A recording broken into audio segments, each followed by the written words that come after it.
네. 다음 주일은요 추수감사 주일입니다. 이제 하나의 결실들을 가지고 하나님께 감사하는 주일인데요. 여러분들 하나님께 또 추수감사 주일 하나님 감사합니다. 한 해 동안 지켜주신 은혜와 사랑 감사드립니다 하면서 우리가 함께 기쁨으로 예배드리는 그런 감사 주일이 되기를 바랍니다. 항상 추수감사 주일 오후에는요 우리 전교회적으로 감사 주일 찬양 대회가 있습니다. 그래서 젊은이 교회도 항상 참가를 하는데 1시부터 본당에서 열려요. 그래서 아마 오늘 예배 끝나고 연습 있죠. 예배 끝나고 여러분 가지 마시고요. 우리 지휘자가 이제 다음 주일날 우리 찬양 경연대회에 참여해서 부를 노래를 다 같이 이제 우리가 연습을 합니다. 그리고 1시부터 열리는데요. 다음 주에는 조금 일찍 나와서 식당에서 점심 드시고요. 1시에 이제 우리가 같이 올라가서 우리 젊은이 교회 순서 때 경연 대회에 참석을 하는 겁니다. 심사의 기준이 여러 가지가 있지만 숫자도 심사에 들어가요. 숫자도 아마 단연 우리 젊은이 교회가 숫자에서는 압도적일 거라고 생각하는데 우리 다음 주일에 일찍 오셔서 함께 또 추수감사주일 찬양 대회에도 참석하게 되길 바랍니다. 그리고 오늘 영상에서 봤죠? 영상에서 우리가 해마다 감사주일 전에 전주에 새벽기도회, 특별 새벽기도회를 드렸습니다. 근데 올해는요 감사주일에 이어서 이제 새벽기도회를 드리려고 합니다. 여러분들 이번 새벽기도회의 주제가 아까 보셨는데 기억나시나요? 기억나세요? Jesus why? 왜 이러세요 주님? 뭐 이런 그런 의미인데 그거보다는 주님 제게 왜 이러십니까? 하는 그런 의미가 있어요. 이런 주제로 이제 우리가 새벽 예배 때 내 삶에 일어나는 여러 가지 이해할 수 없는 그런 일들을 가지고 하나님, 주님 제게 왜 이러십니까? 하면서 함께 말씀 속에서 또 함께 기도를 통해서 뭐라 그럴까요? 하나님의 응답을 구하고 내 삶의 지혜를 구하고 또 하나님과 동행하기를 다짐하는 결단하는 그런 새벽 기도회 시간을 갖습니다. 말이 새벽이죠. 6시가 새벽은 아니잖아요. 그렇죠? 아침이죠. 그래서 여러분 새벽 기도회 하면 또 아침도 줍니다. 아침. 직장인들 아침 식사하고 또 학교 가는 사람들 아침 식사하고 갈 수 있도록 아침도 준비가 되니까요.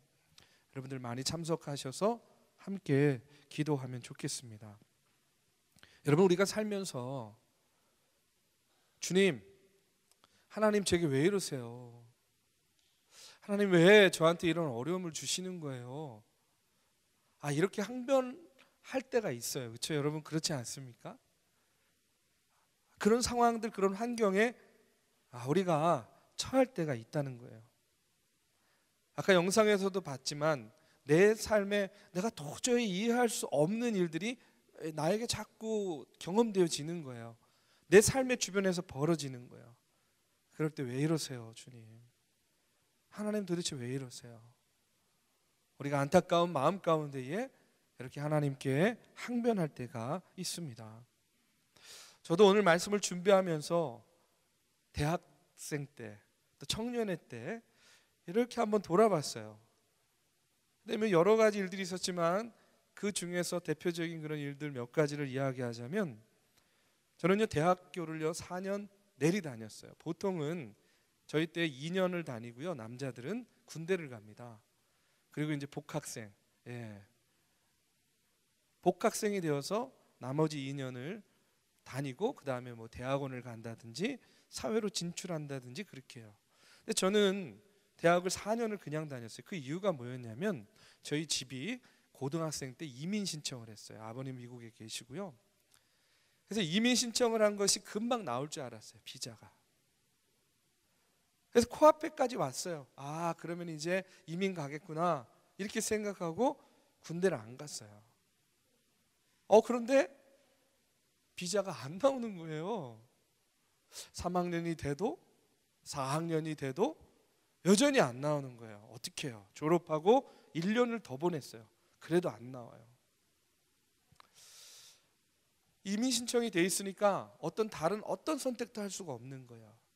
그래서 그때 고민을 하다가 더 이상은 안 되겠다 이렇게 생각을 하고 이제 이민 신청한 걸 취소하고 군대를 갔어요. 그러면서 그런 생각, 그런 마음이 제 마음 가운데 있었어요. 하나님, 왜 이러세요? 왜 저에게 이런 어려움을 주세요? 왜 우리 가정에 이런 어려움을 주세요? 그러다 보니까요, 가족이요 생이별하고 있는 거예요. 생이별. 갈 수도 없고 나올 수도 없고 그 상태가 지금도 계속 되고 있어요. 벌써 수십 년이 지났는데 그때 그 첫 단추가 그렇게 끼어져 가지고 하나님 왜 이러세요? 하나님 우리 가정에 왜 이러시는 거예요? 그때 얼마나 답답했는지 몰라요. 제가 27살에 이제 단독 목회를 나가는 게 개척교회 전도사. 그런데 보통 개척교회 단독 목회를 나가려면 결혼을 해야 되는 거예요. 결혼을 안 하면 받아주지 않아요. 시골에서든 도시에서든 항상 총각 전도사를 노리는 그 지역에 아가씨들이 있기 때문에 결혼을 해야만 되는 거예요. 근데 여러분 생각해 보세요. 결혼 혼자 합니까? 결혼하고 싶다고 합니까? 아니 누가 있어야죠. 누가 날 좀 좋아해 줘야 하는 거 아니에요. 근데 아무도 없어요. 그러다가 저를 좋아한다고 하는 사람이 가끔 생기면 저 사람만 아니면 좋겠는데 그 사람이에요. 그걸 뭐라 그래요? 머피의 법칙이라 그러잖아요. 그렇죠? 아마 여러분들 이 중에도 그런 고민들 많잖아요. 그렇죠? 네. 쟤만 아니면 좋겠는데 꼭 쟤가 날 좋아한대. 네? 쟤였으면 좋겠는데 쟤는 꼭 다른 사람한테 이렇게 눈이 가 있어. 마음이. 인생이 그런 겁니다. 세상이. 네. 참 그런 어려움들 가운데에서 또 생각하는 거예요. 하나님 왜 이러는 거예요? 왜 이러시는 거예요? 막 기도가 절로 나옵니다. 결혼해야 되는데 가정을 이뤄야 되는데 그래야 내가 제대로 된 온전한 목회를 할 수 있을 것 같은데 왜 이러시는 거예요? 왜 이렇게 늦추시는 거예요? 목회 나가서도 그랬어요. 다행히 제가 목회를 나가는데 안양이었어요. 안양 도시였습니다. 시골이 아니라. 그래서 이제 교회 근처에다가 전셋집을 얻었어요. 정말 없는 돈에 어렵게 전셋집을 구했어요. 근데 그때 막 다세대 주택들이 많이 들었을 때였는데 제가 딱 입주한 그 건물이요 준공 검사가 안 나는 거예요. 왜냐하면 업주가요 집을 짓다가 부도를 내고 도망을 갔어요. 준공 검사가 안 나면 어떻게 되냐면 시간이 지나면 경매에 넘어갑니다. 그러면 전세금을 다 떼게 생겼는 거예요. 제가 오죽했으면 그때 임대차 보호법을 공부했겠습니까? 아니 삼각교회도 어려운데 이거는 그 전셋집도 뭐 큰 집도 아니에요. 근데 그것마저도 떼이게 생겼는 거예요. 수원 법원도 가보고요. 뭐 별의별 저걸 다 해봤어. 다든지 해결해 보려고. 그때 또 생각이 되는 하나님 나 목회 열심히 하고 싶은데 왜 이렇게 어려움을 주세요? 그때요 또 IMF가 터졌어요. 우리 교인들이 모두 다 실직을 했습니다. 참 어려운 그런 시간들을 보냈어요. 목회적으로도요 가난한 개척교회죠. 삼각교회죠. 교인도 별로 없죠. 아무리 몸부림을 쳐도 할 수 있는 게 없는 거예요. 제가 왜 젊은이 교회에서 목회가 행복한 줄 아세요? 여기는요 생각만 하면 하는 거예요. 되는 거예요. 왜? 여러분들이 있어서. 근데 그때는 아무리 좋은 생각, 아무리 멋진 계획, 아무리 비전을 갖고 일을 하려고 해도 할 수 있는 게 없는 거예요. 제가 이렇게 20대 말 30대 초반을 지냈습니다. 지금도 그때를 생각하면 인간적인 마음에 이런 생각, 이런 기도가 나와요. 하나님, 그때 진짜 저한테 너무하신 거 아니에요? 하나님, 그때 저를 단련하시는 건 좋은데 좀 너무하신 것 같아요 하는 그런 마음과 생각이 있어요. 근데 여러분, 저만 그런가요? 지금 이제 여러분은 그 시절을 살아가고 있잖아요. 살아내고 있잖아요. 그렇죠? 살아가는 게 아니에요. 제가 아는 여기 있는 수많은 청년들은요, 하루하루 정말로 살아내고 있는 청년들이 많아요. 요즘에 저를 찾아와서 상담을 하는 청년들이 그래서 얼마나 많은지 몰라요. 제가 뭐 해답을 가지고 있는 건 아니지만 그래도 오죽하면 목사를 찾아오겠어요. 그렇죠? 네. 와서 이야기하는 거예요. 상담하는 거예요. 기도해 달라는 거예요. 며칠 전에도 어떤 청년이 찾아왔어요. 그 이유가 뭐냐면 사업을 준비하고 있는 거예요. 막 사업을 준비하면서 막 이것저것 세팅을 해 나가고 있었던 거예요. 너무나 바쁘고 분주하게 지냈어요. 아니나 한 몇 달 동안 안 보이는 거예요. 그러다 저를 찾아온 거예요. 그래서 무슨 큰일이 있나 했더니 그 청년이 얘기하는 거예요. 목사님, 제가 이런 일들을 계획하고 이런 사업을 준비하고 있었는데 이제 다음 주면 이제 정식으로 그것을 시작하게 됩니다. 근데 불현듯 내 마음 가운데에, 제 마음 가운데 그런 생각이 들었어요. 내가 이 과정 속에서 단 한 번도 하나님께 기도한 적이 없었던 것 같아요. 내가 여기까지 오면서 한 번도 하나님께 물어보지 않고 왔던 것 같아요. 그래서 목사님 찾아왔어요. 나보고 어쩌라고. 제가 그 청년한테 그랬어요. 이제라도 그걸 알아서 다행이다. 이제라도 그걸 깨달아서 다행이다.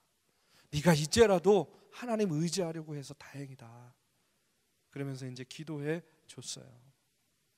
여러분, 우리가 다 상황은 다르지만, 환경은 다르지만, 여러분 지금 여러분 때에 살아가면서 유형, 무형의 여러 가지 어려움들 때문에 여러분들 몸부림치고 있을 줄로 압니다.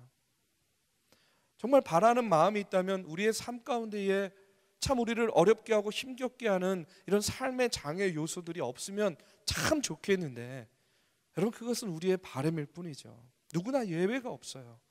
사람들에게는요, 누구나 각각의 그 삶의 장애 요소, 걸림돌들이 있어요. 여러분 삶 속에서만 그런 게 아니에요. 신앙생활도 마찬가지 아닙니까? 성경에 보면 그렇게 수많은 이적과 기적의 이야기들이 나오는데, 그런데 왜 나는 이렇게 예수를 열심히 믿는데도 내 삶에는 이렇게 기적이 일어나지 않는지, 내 삶에는 이렇게 변화가 없는지, 머리로는 오직 하나님만을 전적으로 신뢰하는 그런 굳건한 믿음으로 나아가야 되는 거 너무나 다 잘 알고 있는데, 믿음으로 살아야 되는데, 내가 기적도 맛보고 싶고 내가 은혜도 맛보고 싶은데, 여러분 어떻습니까? 지난주에도 말씀드렸지만 우리의 바람과는 달리 믿음의 생활해도, 예수 믿어도 여러분 인생의 크고 작은 장애물은요 결코 우리의 삶을 피해가지 않는다는 거예요. 여러분 한번 이 중에 제가 물어볼게요. 나는 이제까지 살면서 실패의 경험보다 성공의 경험이 더 많습니다 하는 사람 한번 손 들어보세요. 있어요. 그래도 나는 실패의 경험보다 성공의 경험이 많다. 나는 그냥 뭐든지 계획하기만 하면 술술 풀려요. 나는 뭐든지 지원하기만 하면 시험에 턱턱 붙어요. 우와. 나는 내가 가고 싶은 직장, 내가 만나고 싶은 그 사람, 뭐 그냥 톡톡 만나요. 뭐든지 내가 생각하고 내가 계획하는 거, 내 마음에 품는 모든 것들이 술술술술 풀려요. 여러분 그런 분들 계십니까? 아니면 반대입니까?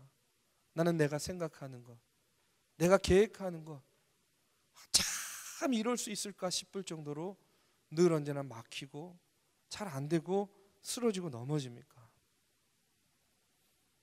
저는요, 많은 사람들이 저를 포함해서 믿음으로 살아가기는 하지만 참 성공보다는 우리에게 실패의 경험이 더 많지 않았을까 하는 그런 생각을 하게 돼요. 성공보다는 실패의 경험. 그래서 여러분, 그런 경험들이 쌓이다 보면 어떻게 됩니까? 우리 안에 어떤 마음이 생겨요? 패배감이 생기는 거예요. 그렇죠? 패배적인 생각을 가질 때도 있어요.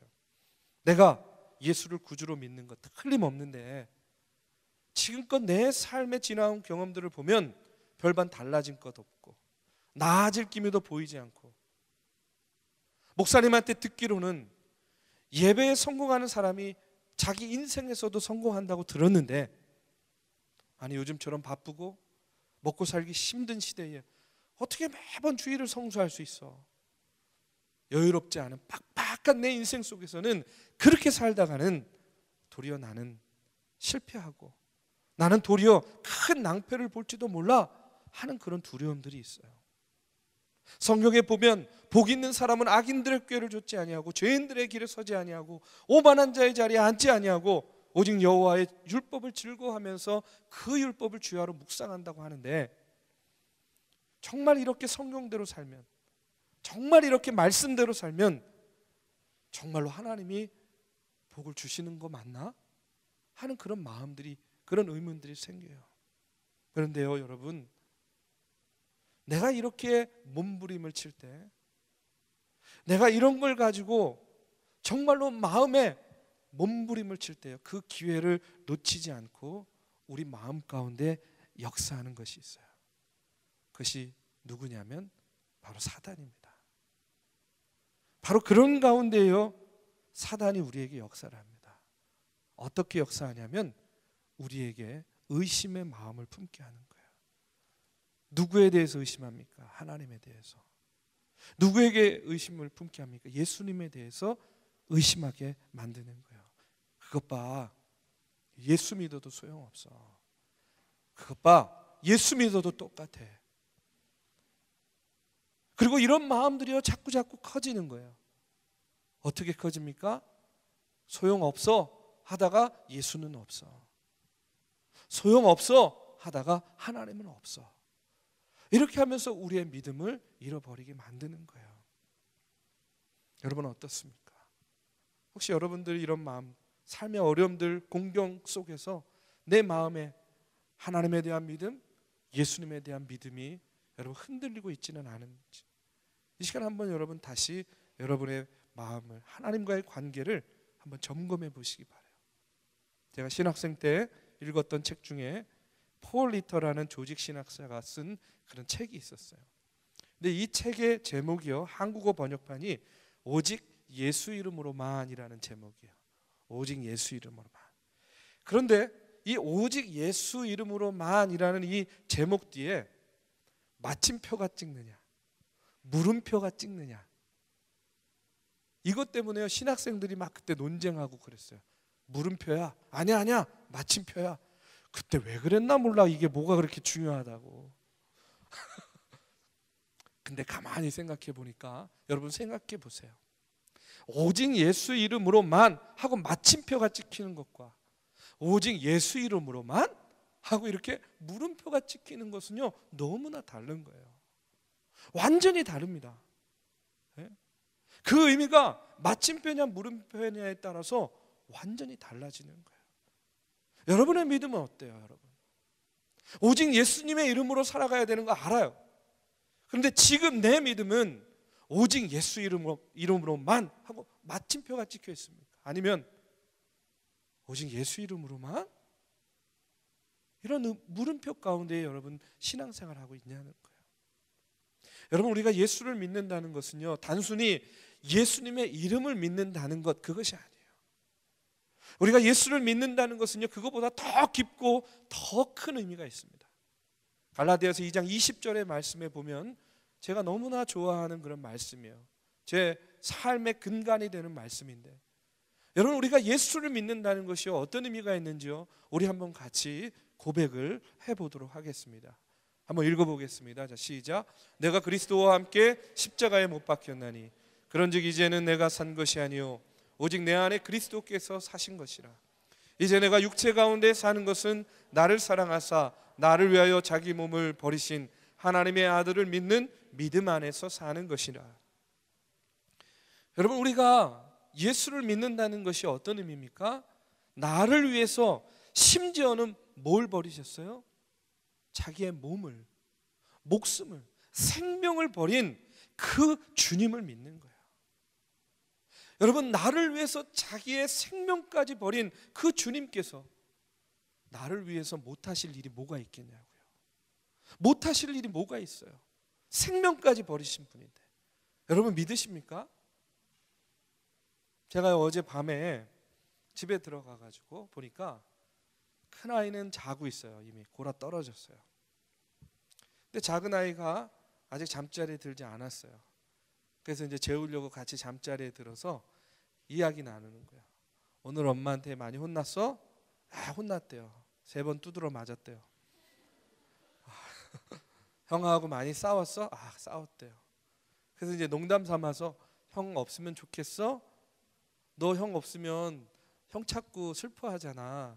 그랬더니요, 그냥 없어도 괜찮아 뭐 이렇게 얘기하는 거라서 그래? 그러면 형 저기 딴 데 보내버릴까? 제가 그랬어요. 그랬더니 6살짜리 우리 둘째가 이렇게 얘기하는 거예요. 형 딴 데로 보내버릴까? 그랬더니요, 아니야, 자기가 난 자식은 버리는 거 아니야. 저한테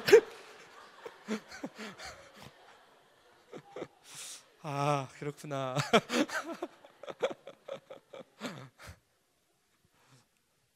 자기가 아셨죠, 여러분? 자기가 난 자식은 버리는 게 아니랍니다. 근데 여러분 한번 생각해 보세요. 하나님은 여러분 나에게 어떤 분이에요? 예수님은 우리에게 어떤 분입니까? 여러분, 우리가 지금 누구의 자녀로 살고 있어요? 우리가 하나님의 자녀로 살고 있습니다. 여러분, 시편 2편 7절의 말씀에 보면 이런 말씀이 있어요. 우리 한번 같이 읽어보겠습니다. 시작. 내가 여호와의 명령을 전하노라. 여호와께서 내게 이르시되 너는 내 아들이라. 오늘 내가 너를 낳았도다. 여러분 믿으십니까? 하나님께서 오늘 내가 너를 낳았노라 이렇게 이야기하는 건 뭐예요? 무슨 뜻이에요? 너는 나의 뭐라는 거예요? 자녀라는 의미예요. 이사야서 43장 1절의 말씀에도 보면 이런 말씀이 있어요. 우리 한번 같이 읽어보겠습니다. 시작. 야곱아, 너를 창조하신 여호와께서 지금 말씀하시니라. 이스라엘아, 너를 지으신 이가 말씀하시느니라. 너는 두려워하지 말라. 내가 너를 구속하였고 내가 너를 지명하여 불렀나니 너는 내 것이라. 여러분, 얼마나 귀한 말씀입니까? 내가 오늘날 너를 낳았노라. 내가 너를 지명하여 불러서 내가 너를 구속하였고 너는 내 것이라. 이거 누가 하시는 말씀이에요? 오늘 하나님께서 저와 여러분들에게 하시는 그런 말씀입니다. 나를 당신의 자녀로 삼아주신 분 누구십니까? 하나님. 나를 지명하여 불러서 구원받은 백성이 되게 하신 분 누구세요? 하나님. 나에게 생명까지 내어주신 분 누구십니까? 우리 주님이세요. 그런 분이 이 땅에서의 우리의 삶을, 자녀된 우리의 삶을 6살짜리도 알고 있는, 자기가 낳은 자식은 버리는 것이 아니라고 알고 있는 그 부모된 하나님께서 여러분 우리를 방치해 두겠냐는 거예요. 그냥 내버려 두겠냐는 거예요. 그러지 않는다는 겁니다. 하나님께서는, 우리 주님께서는 우리의 삶의 실제적인 현장에 역사하시는 분이에요. 개입하시는 분이에요. 그리고 우리의 삶을 통해서, 일상을 통해서 소소한 기적들을요 우리의 삶 가운데서 우리로 하여금 경험하게 하시는 분이라는 거예요. 여러분, 이 사실을 우리가 머리로만 이해하면 안 돼요. 우리가 가슴으로 믿고 우리가 가슴으로 이해해야 됩니다. 우리의 삶의 어려움 가운데에서 그럼에도 불구하고 사단은요 우리의 삶에, 우리의 마음에 의심이 들게 만드는 거예요. 기도해도 안 돼. 예배해도 소용없어. 예수 믿어도 별로 변하는 거 없어. 봐봐, 예수 믿지 않는 네 동료, 예수 믿지 않는 네 친구 훨씬 더 잘 되잖아. 하나님은 없어. 예수님 없어. 이런 의심의 씨앗들을 우리의 삶 가운데에 뿌려 놓는다는 겁니다.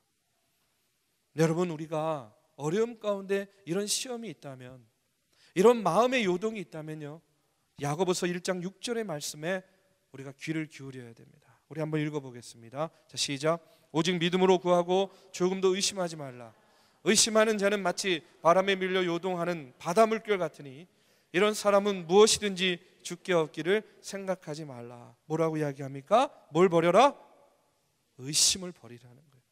조금도 의심하지 말래요. 조금도 의심하지 말라. 그리고 오직 믿음 위에 굳게 서라. 하나님께서 말씀하시는 거예요. 오직 예수 믿으면 우리가 구원받는다. 여러분, 이것이 흔들리지 않는 우리의 믿음이 되어야 될 줄로 믿습니다. 오늘 말씀 고린도후서 5장 17절의 말씀에 보면 그런즉 누구든지 그리스도 안에 있으면 새로운 피조물이라 이전 것은 지나갔으니 보라 새 것이 되었도다 하고 이렇게 말씀하고 계세요. 내 삶이 이전에 어떠했든지, 내 삶의 내용이 이전에 어떠했든지, 내 삶의 히스토리가 하나님께 본이 안 되었어도 여러분 어떻습니까? 늘 하나님께서 주시는 은혜와 긍휼과 자비하심으로 우리는 어떻게 되는 거예요? 날마다 새로워지는 거예요.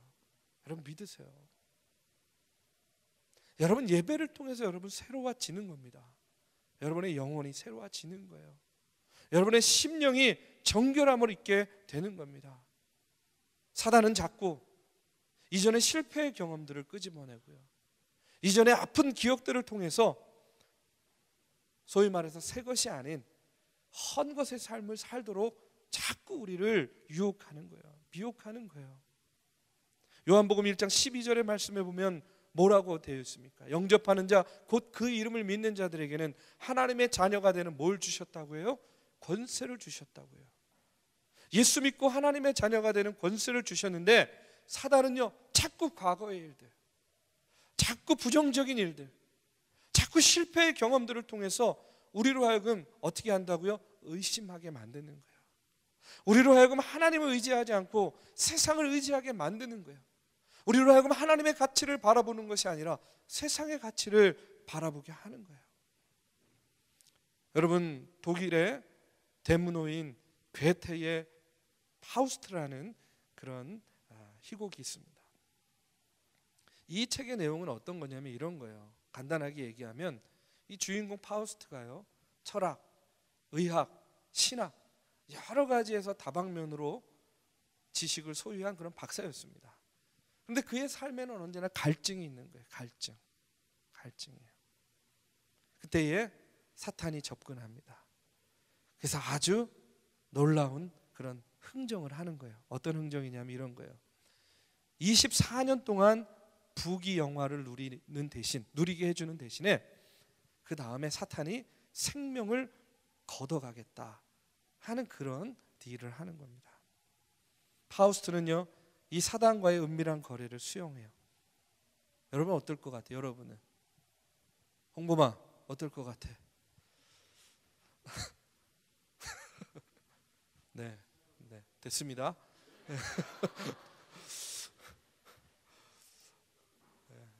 무슨 얘기인지 아시겠죠? 딜을 하는 거예요. 24년 동안 네 삶에 부귀영화를 누리게 해주겠다. 그러나 그 시간이 지난 다음에 너의 생명을 거두어 가겠다. 정말로 거래가 성사된 후에요 그의 삶이 엄청난 성공과 부귀와 향락이 뒤따라요. 파우스트는요 독일의 황제가 돼요. 부귀영화를 누립니다. 미의 여왕인 헬레나와 사랑에 빠져서 매일같이요 향락에 취한 생활을 해요. 바다를 메꾸는 거대한 간척 사업을 전개해서요 대제국을 건설하기도 하였어요. 그런데 여러분 24년이요 길 것 같죠? 순식간에 지나가요. 여러분 23살짜리 한번 손 들어보세요.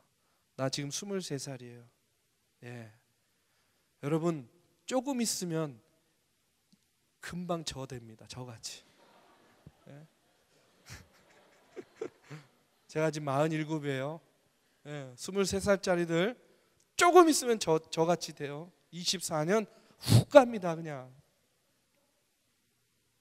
이 파우스트가요 정말로 24년이 그냥 훅 갔어요. 어떻게 됩니까? 사단은요 그의 부하 메피스토펠레스를 파우스트에게 보내서 그의 영혼을 데려가겠다 이렇게 선언해요. 그리고 이 작품의 마지막 장면이요, 매우 암울합니다. 악령들이 몰려와서 이제 이 파우스트를 묻을 무덤을 파는 거예요. 파우스트는요, 공포에 휩싸인 채에 집안에서 살려달라고 처절하게 비명을 질러댑니다. 그리고 그 비명 소리가 잦아들면서 이 작품이 끝나는 거예요. 여러분 어떻습니까? 요즘 시대를요, 우리가 뭐라고 표현합니까? 무한 경쟁 사회다 이렇게 이야기해요. 여러분 뭘 위해서 여러분 무한 경쟁하고 있어요? 여러분 뭐 3포 시대니 5포 시대니 7포 시대니 무엇을 위해서 포기하고 또 무엇을 위해서 여러분 무한 경쟁합니까? 뭐 다른 고상한 얘기할 거 없어요.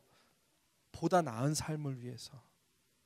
그 보다 나은 삶이라는 게 뭐예요? 이 땅에서 남보다 잘 먹고 잘 살기 위해서요.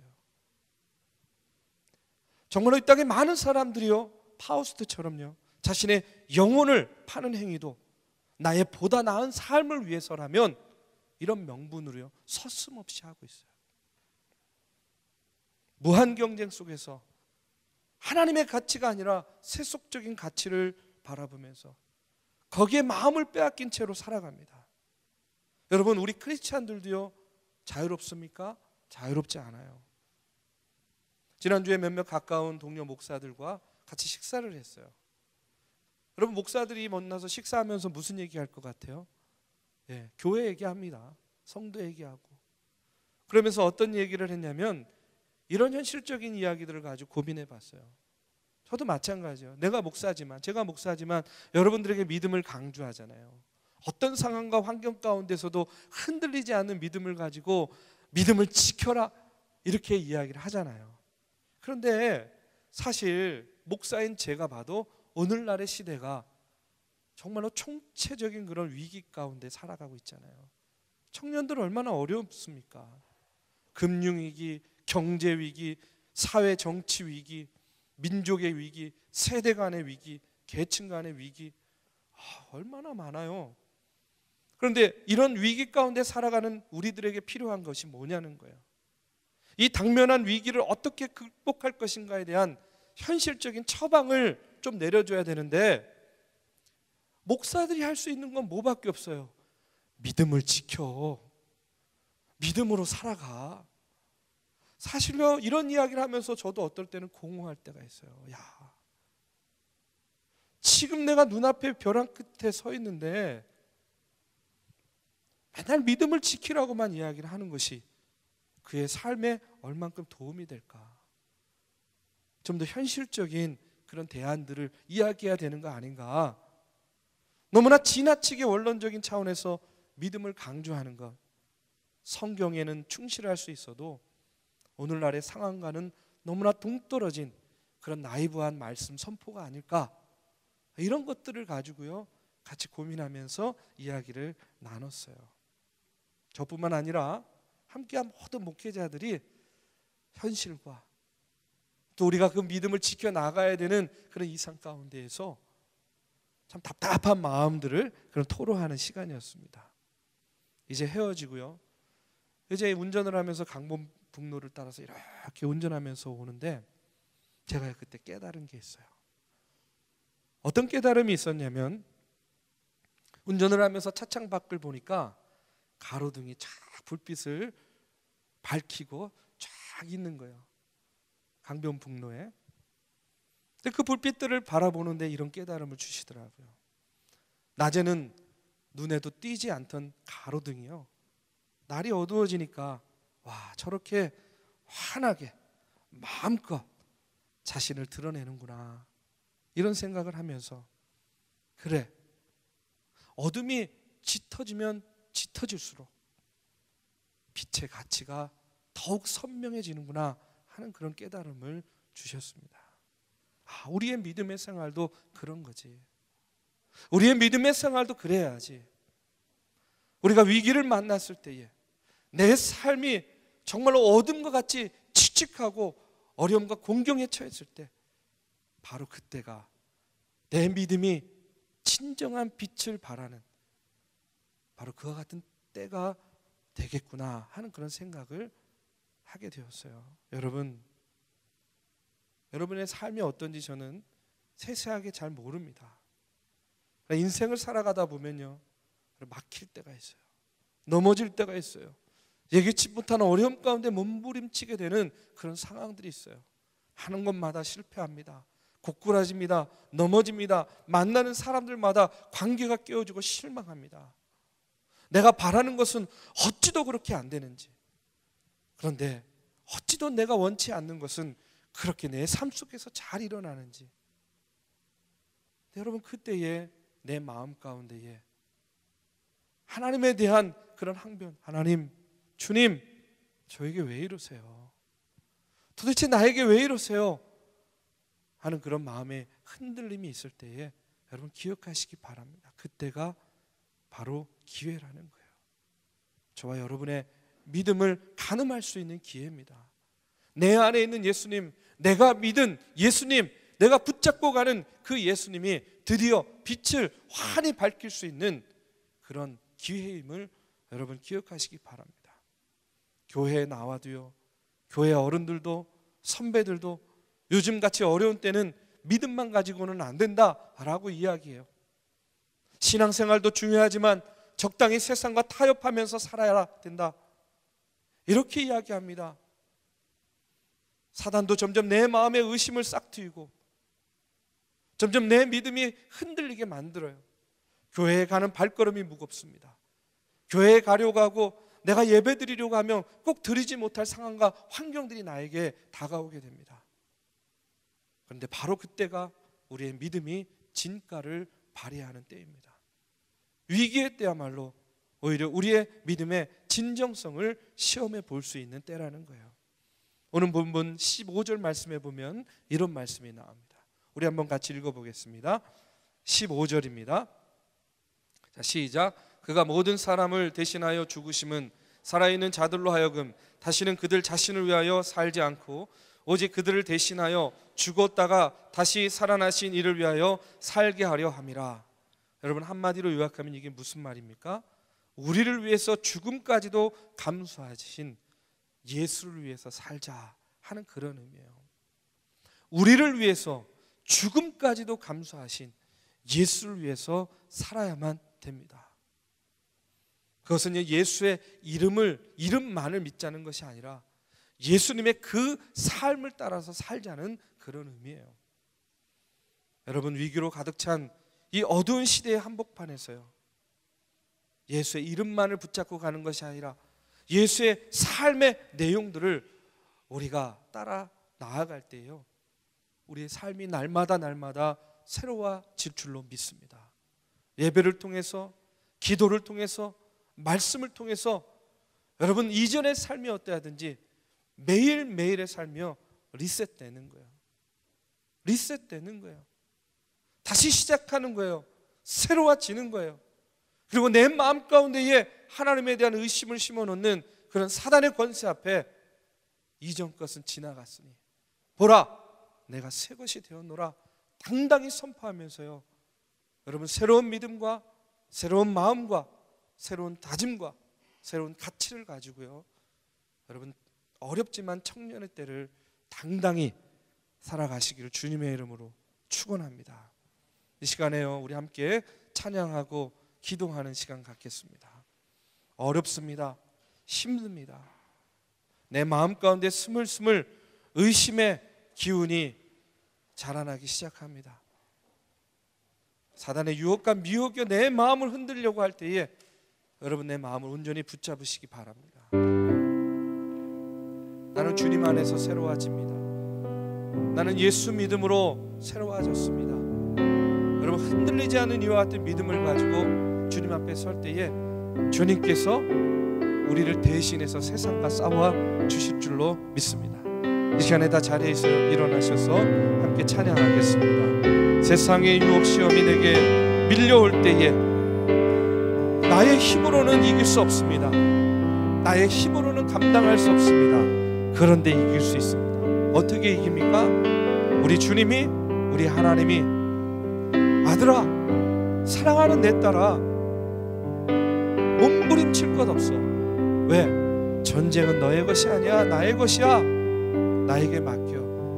나에게 의지해. 내가 너를 대신하여 싸워줄게. 여러분, 이렇게 하나님께서 우리와 함께 계심을 믿고 담대히 나아가시기를 주님의 이름으로 축원합니다. 우리 함께 찬양하고 기도하겠습니다. 세상의 유혹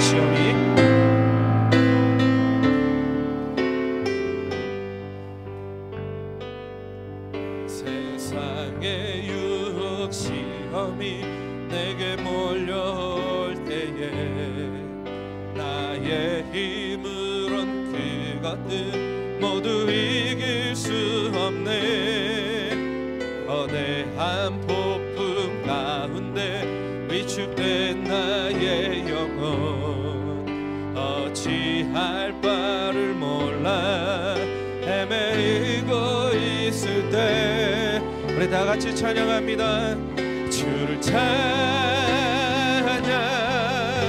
손을 들고 찬양. 전쟁은 나에게 속한 것 아니니 주를 찬양, 주를 찬양,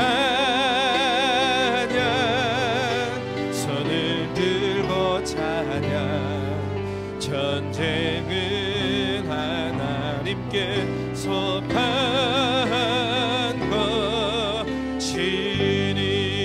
거짓과 속임수로 가득 찬 세상에서 어디로 갈지 몰라 머뭇거리고 있네. 공중의 권세 잡은 자 지금도 우리들을 실패와 절망으로 넘어뜨리려 하네. 주를 찬양, 주를 찬양, 손을 들고 찬양. 전쟁은 나에게 속한 것 아니니 주를 찬양, 주를 찬양, 손을 들고 찬양. 전쟁은 하나님께 속한 것이니. 주위를 둘러보면 주위를 둘러보면 아무도 없는 듯 믿음의 눈을 들면 보이는 분 계시네. 지금도 내 안에서 역사하고 계시는 사망과 어둠의 권세 물리치신 예수님. 다 같이 찬양합니다. 주님, 주를 찬양, 손을 들고 찬양. 전쟁은 나에게 속한 것 아니니 주를 찬양, 손을 들고 찬양. 전쟁은 하나님께 속한 것이니. 이 시간에 우리 함께 기도합니다. 오늘 말씀을 기억하면서 하나님, 주님 나에게 왜 그러십니까? 주님 나에게 지금 왜 이러시는 겁니까? 여러분, 이렇게 기도하고 이렇게 항변하고 이렇게 부르짖을 일들이 여러분들께 있을 거라고 생각이 됩니다. 십자가 보혈의 은총을 기억하면서 주님의 십자가 앞에 여러분들의 기도의 제목을 내려 놓으시기 바랍니다.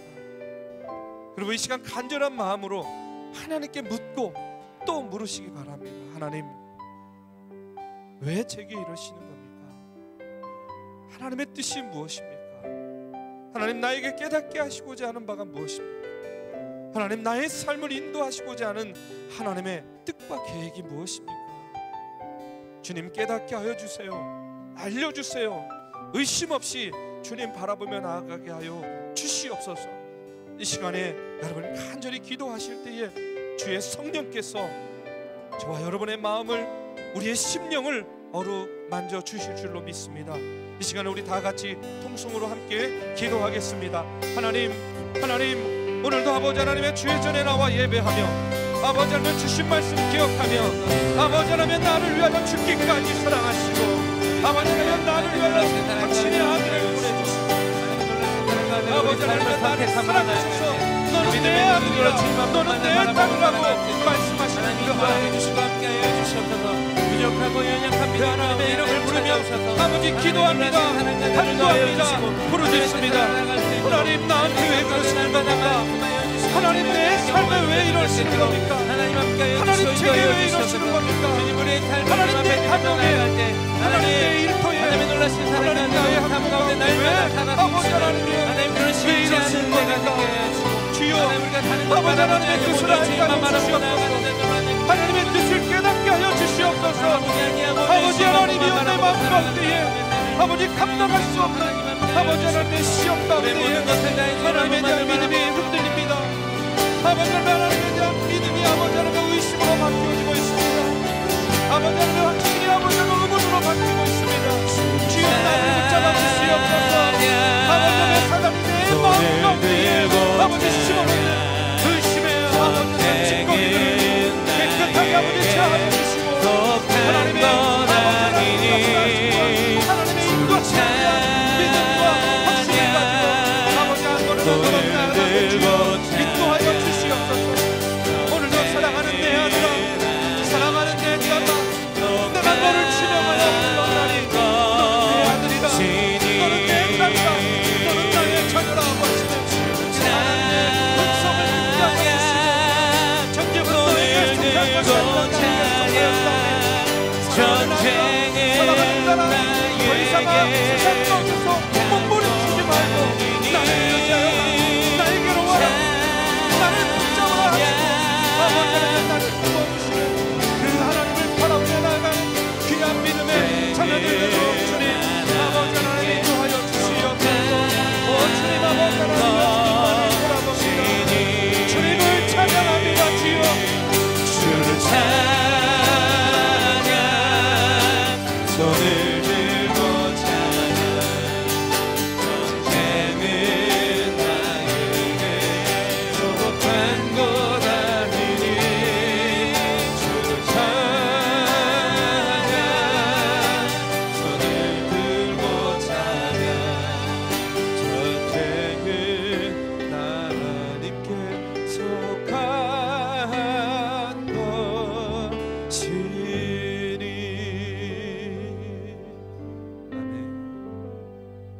하나님 오늘도 주신 말씀 가운데에 다시 한번 나를 위하여 죽기까지 사랑하셔서 나를 인도하시는 그 주님이 내 삶 가운데 함께 하심을 믿고 고백합니다. 하나님은 흔들리지 않은 믿음을 가지고 인생의 어려움 가운데에 또 내 뜻대로 되지 않는 인생의 아버지 하나님이여 고난 가운데서도 주여 주님만을 바라보며 나아가는 믿음의 청년들 되게 하여 주시옵소서. 주님 내게 왜 이러시는 겁니까? 하고 아버지 하나님 항변할 때에 주님의 뜻을 깨닫게 하시고 주님의 뜻을 발견하게 하여 주시옵소서. 주님의 뜻이라고 한다면 좁은 길이라도 가게 하여 주시고 고난 가운데서라도 우리가 그 길을 담대히 걸어가게 주여 인도하여 주시옵소서. 우리는 예배 가운데 기도 가운데 말씀 가운데에 날마다 새로워지는 주님의 자녀인 줄로 믿습니다. 오늘도 새로운 믿음을 가지고 저 세상 가운데 나가서 우리의 삶으로 온전히 예수 그리스도의 향기를 내어 바라는 귀한 믿음의 청년들 되게 하여 주시옵소서. 이제는 우리 구주 예수 그리스도의 은혜와 살아계신 하나님의 역사하심과 성령님의 감화 감동 교통하심이 오늘도 주의 전에 나와 신령과 진정으로 예배드리며 이전의 죄들, 이전의 잘못들, 이전의 허물들, 이전의 실수들 다 주님의 십자가 앞에 내려놓고 주님 주시는 긍휼하심으로 은혜로 새로움을 입고 나아가는 사랑하는 정동의 청년들 머리 위에 이제로부터 영원까지 함께하기를 간절히 축원하옵나이다. 아멘.